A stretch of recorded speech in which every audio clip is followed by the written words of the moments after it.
Bonjour!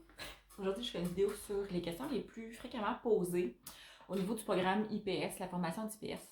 Je tiens à souligner tout d'abord que j'ai fait une vidéo sur le processus d'admission au niveau d'un programme d'infirmière praticienne spécialisée au Québec. Fait que il y avait beaucoup d'éléments qui ont été dit dans cette vidéo-là que j'avais le coup de répéter dans cette vidéo-ci. Donc, je me répéterai pas, mais sache que cette vidéo-là, elle existe si jamais vous voulez plus d'informations.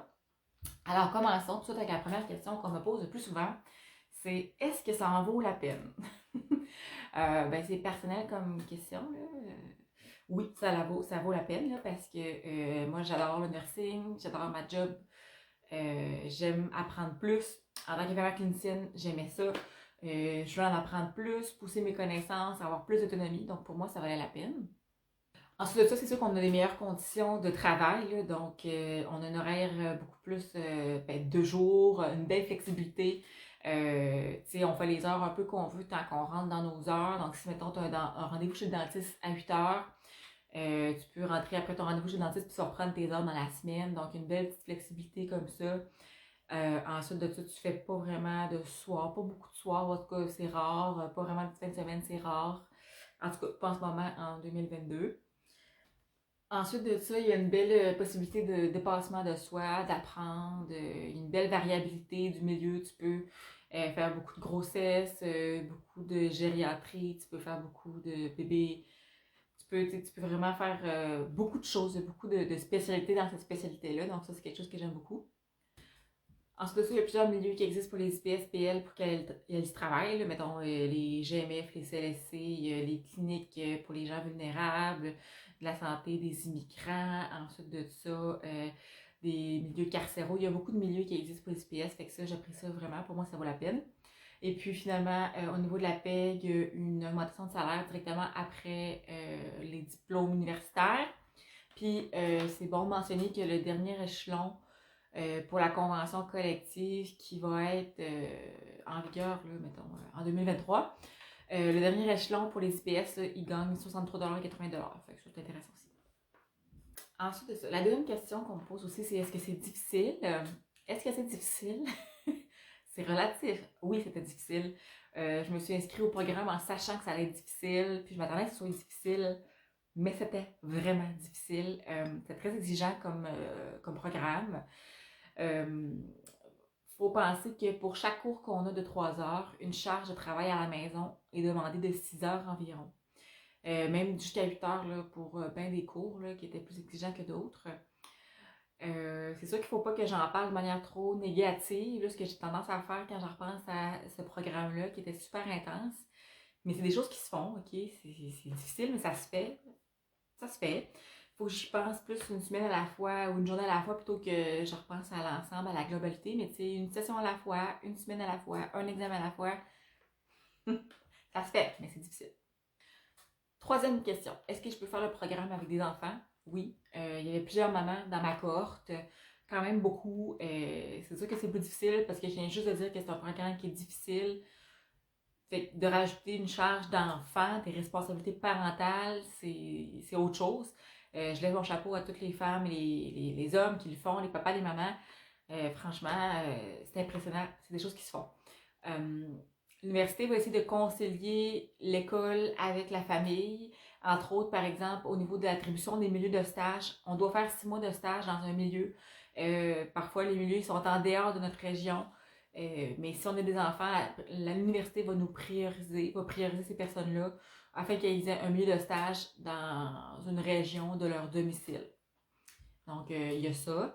Et puis, en tout cas, pour l'Université Laval, c'était comme ça que ça marchait.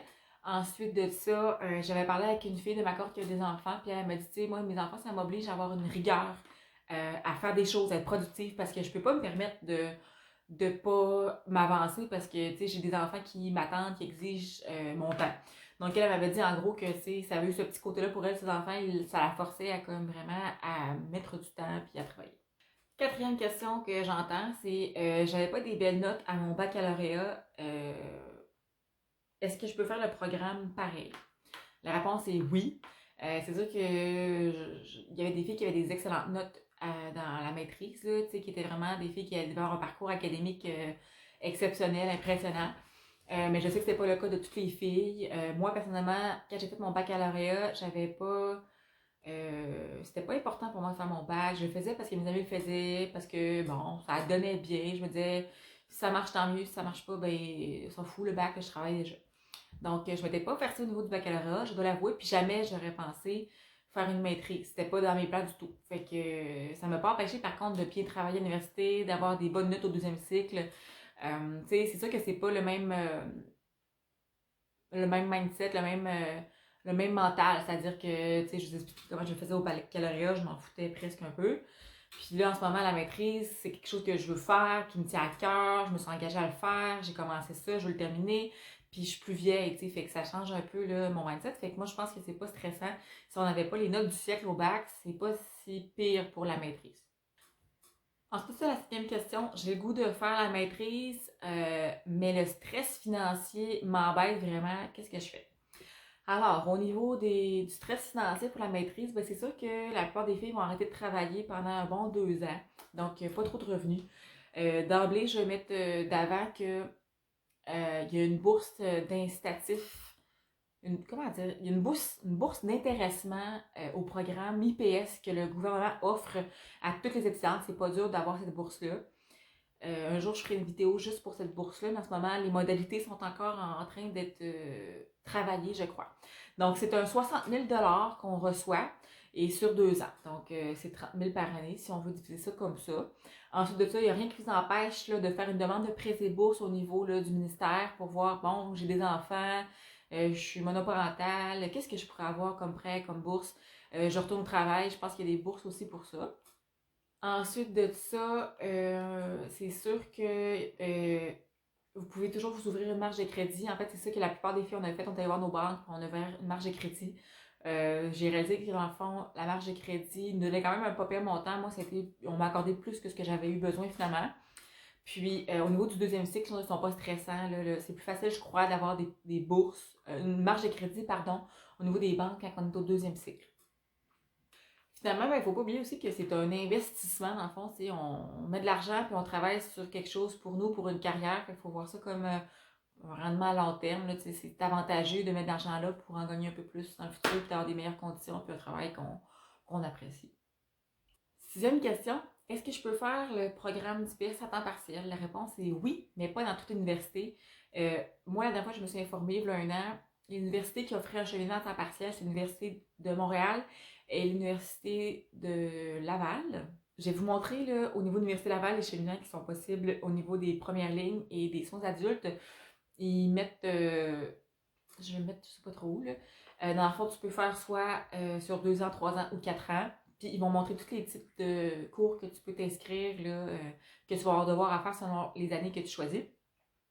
Et de ce fait même, tu peux regarder quel cours du tronc commun tu peux faire avant de t'inscrire au programme. Donc, si tu te fais refuser, tu peux quand même commencer des cours du tronc commun, c'est-à-dire des cours sur les statistiques ou l'éthique, par exemple, sur les sciences infirmières, qu'il faut falloir que tu fasses de toute façon. Tu peux les débuter avant.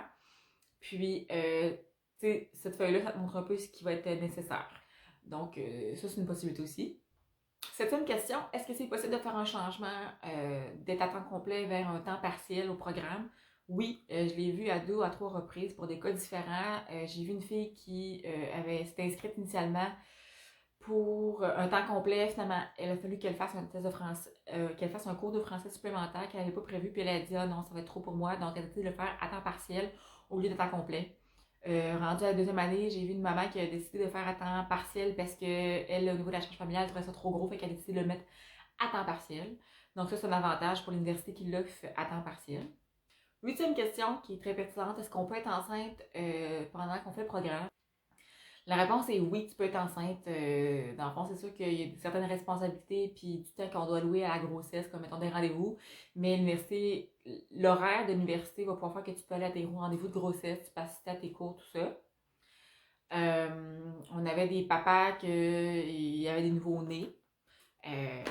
Donc, ça devait être exigeant pour eux, ils le faisaient. Est-ce que tu peux être enceinte? Oui, tu peux être enceinte. Pour retourner à ma question, par contre, au niveau des stages, tu peux pas être enceinte. Parce que dans tes stages, il faut que tu sois exposé à la clientèle de 0 à 100 ans. Et puis, ça t'expose à des maladies que ton bébé pourra attraper. Donc, à ce moment-là, dans les stages, tu ne peux pas être enceinte. Mais tu peux être enceinte pendant que tu fais tes cours à l'université. Question 9, très pertinente, que j'ai un peu abordée. Est-ce que c'est possible de travailler pendant qu'on fait le programme IPS? Oui. Est-ce que c'est une bonne idée? Moi, je dirais que non. Personnellement, je dirais que non. Moi, j'aurais pas pu. Il y avait quelques filles, je crois. Je les connaissais pas personnellement, mais je sais qu'il y avait comme quelques filles qui étaient en soins aux adultes, qui travaillaient à temps partiel. Et puis, je sais pas comment qu'elles faisaient. Moi, j'aurais pas pu.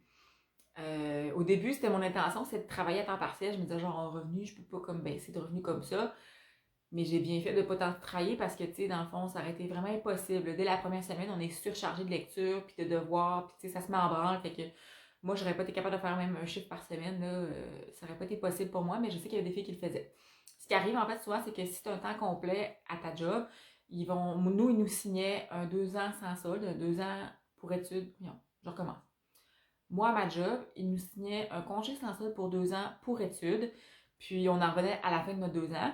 Tandis qu'il y avait certaines filles de mon employeur qui, elles, n'avaient pas un temps complet, avaient un temps partiel officiellement, puis avaient un congé pour études, mais pendant la période des fêtes ou pendant les congés des vacances d'été, ils devaient venir travailler à leur ancien emploi, dans le fond. Pour terminer, moi je me souviens qu'à ma cohorte en 2019, on était 34 personnes admises dans le programme. Je pense qu'on était 18 soins aux adultes, puis non, 18 filles en première ligne, puis 16 en soins aux adultes, si mon calcul est bon. Et puis, il faut savoir qu'il y a très peu d'échecs dans ce programme-là quand même. Là, c'est très exigeant, mais les moyennes sont élevées. Les filles, en général, ils lâchent pas, puis il n'y a pas vraiment d'échecs. Je sais que pour mon année, l'entièreté des filles en soins aux adultes ont terminé leur programme, le cheminement. Contrairement en première ligne, je sais qu'il y a eu des difficultés au niveau là, des stages. Donc, il y a eu des cheminements qui se sont modifiés un peu là-dessus, qui ne se sont pas terminés ou qui vont être à terminer bientôt. Alors, ça fait le tour, comme pour mes questions les plus posées que j'ai remarqué que les gens me posaient. Si vous avez des choses à rajouter, des informations pertinentes, mettez-les dans les commentaires. J'aime ça entendre des commentaires, des feedbacks d'un peu partout au Québec. Je trouve ça super pertinent, intéressant. Puis, si vous avez d'autres questions, posez-les en commentaire. Soit je vais y répondre sur place, à même les commentaires, soit je vais faire une autre vidéo pour répondre à d'autres questions s'il y en a beaucoup. Fait que, ben, ça fait le tour.